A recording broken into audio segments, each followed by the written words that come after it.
2019 ఎన్నికల్లో వెంకటేష్ గౌడ్ వర్సెస్ అమర్నాథ్ రెడ్డి వీరిద్దరి మధ్యనే ప్రధానంగా పోటీ జరిగింది.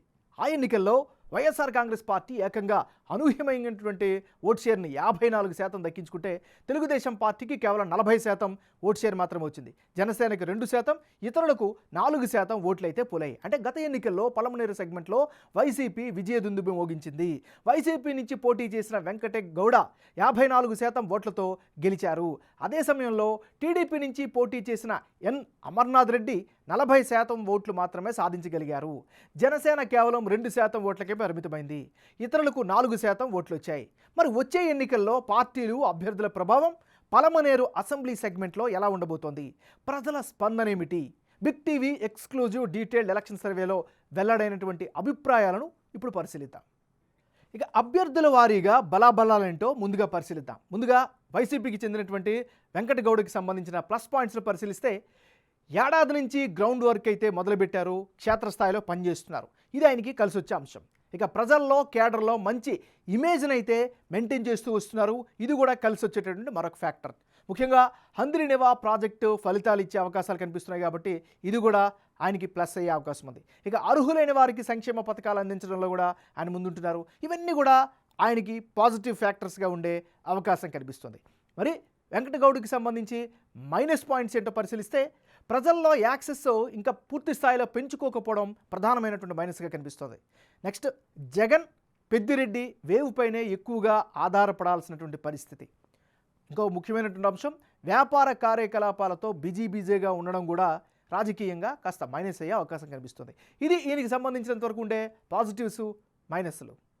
తెలుగుదేశం పార్టీకి చెందినటువంటి నాయకుడు అమర్నాథ్ రెడ్డి.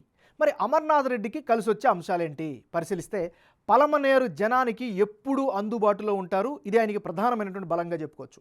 ఇక తన హయాంలో నియోజకవర్గాన్ని అభివృద్ధి బాట పట్టించడం కూడా ఆయనకి కలిసి వచ్చేటటువంటి మరో అంశం. గ్రౌండ్ లెవెల్లో యాక్టివ్గా కార్యక్రమాలు చేస్తున్నారు. చేసిన కార్యక్రమాలకి కావాల్సిన స్థాయిలో ప్రచారం కూడా చేస్తున్నారు. సో ఇవన్నీ కూడా ఆయనకి కలిసి వచ్చే ఫ్యాక్టర్స్. నెక్స్ట్, టీడీపీలో పెద్ద నేతగా జనంలో అయితే మాత్రం గుర్తింపు సంపాదించుకున్నారు. ఇది అమర్నాథ్ రెడ్డికి సంబంధించినటువంటి పాజిటివ్ ఫ్యాక్టర్స్. మరి అమర్నాథ్ రెడ్డికి ఈసారి మైనస్ అయ్యే పాయింట్స్ ఏంటో పరిశీలిస్తే వైసీపీ హవాను ఎంతవరకు నిలువరిస్తారు అనేటటువంటి అనుమానం అయితే కొన్ని సెక్షన్స్లో వ్యక్తమవుతుంది. ఇది ఆయనకి ప్రధానమైనటువంటి అడ్డంకిగా చెప్పుకోవచ్చు. ఇది ఈయనకి సంబంధించిన పాజిటివ్స్, మైనస్లు. ఈ నియోజకవర్గంలో ఉండే క్యాస్ట్ పాలిటిక్స్ని ఒకసారి పరిశీలిద్దాం. ఈ నియోజకవర్గంలో ఎస్సీ సామాజిక వర్గం 20% మంది ఉన్నారు. ముస్లింలు 16% ఓటింగ్ ఉంటే రెడ్డి సామాజిక వర్గం 12%, బోయ వాల్మీకి కమ్యూనిటీ 10% ఉన్నారు. గౌడులు 7%, బలిజలు 5%, కమ్మ సామాజిక వర్గం 4% ఈ నియోజకవర్గంలో కనిపిస్తున్నారు. అంటే పలమనేరు నియోజకవర్గంలో ఎస్సీ సామాజిక వర్గ జనాభా అధికంగా ఉంది. ఇందులో వైసీపీకి 50%, తెలుగుదేశం పార్టీకి 45%, జనసేనకు 5% మద్దతుగా ఇస్తున్నట్లుగా తెలుస్తోంది. అలాగే ముస్లింలో 50% మంది వైసీపీకి, 45% టీడీపీకి, 5% జనసేనకు సపోర్టుగా ఉంటామని తమ అభిప్రాయంగా చెప్పారు. ఇక రెడ్డి కమ్యూనిటీలో 55% వైసీపీకి, 40% తెలుగుదేశం పార్టీకి, 5% జనసేనకు మద్దతు పలుకుతున్నారు. బోయ వాల్మీకుల్లో కూడా 45% జగన్ పార్టీకి ఓటేస్తామని చెబుతుంటే 50% మంది తెలుగుదేశానికి, 5% జనసేనకు సపోర్ట్ ఇస్తామని చెబుతున్నారు. ఇక గౌడ సామాజిక వర్గంలో 40% జగన్ పార్టీకి అనుకూలంగా, 55% సైకిల్కు, 5% జనసేనకు మద్దతుగా నిలుస్తున్నారు. బలిజ వర్గంలో కూడా వైసీపీకి 40%, టీడీపీకి 55%, జనసేనకు 5% సపోర్ట్ ఇస్తామని చెబుతున్నారు. ఇది ఈ నియోజకవర్గంలో ఉండేటటువంటి కులాల వారీగా ఉండేటటువంటి లెక్కలు. రానున్న ఎన్నికల్లో పలమనేరులో ఎవరెవరు పోటీలో ఉంటే ఫలితాలు ఏ విధంగా వచ్చే అవకాశం ఉందో ఇప్పుడు పరిశీలిద్దాం. ముందుగా వెంకటేష్ గౌడ వర్సెస్ అమర్నాథ్ రెడ్డి. వీళ్ళిద్దరి మధ్య కనుక పోటీ జరిగితే వైసీపీకి 44% ఓట్ షేర్ దక్కే ఛాన్సెస్ కనిపిస్తోంది. అదే సమయంలో తెలుగుదేశం పార్టీకి 49% ఓట్ షేర్ వచ్చే ఛాన్సెస్ కనిపిస్తున్నాయి.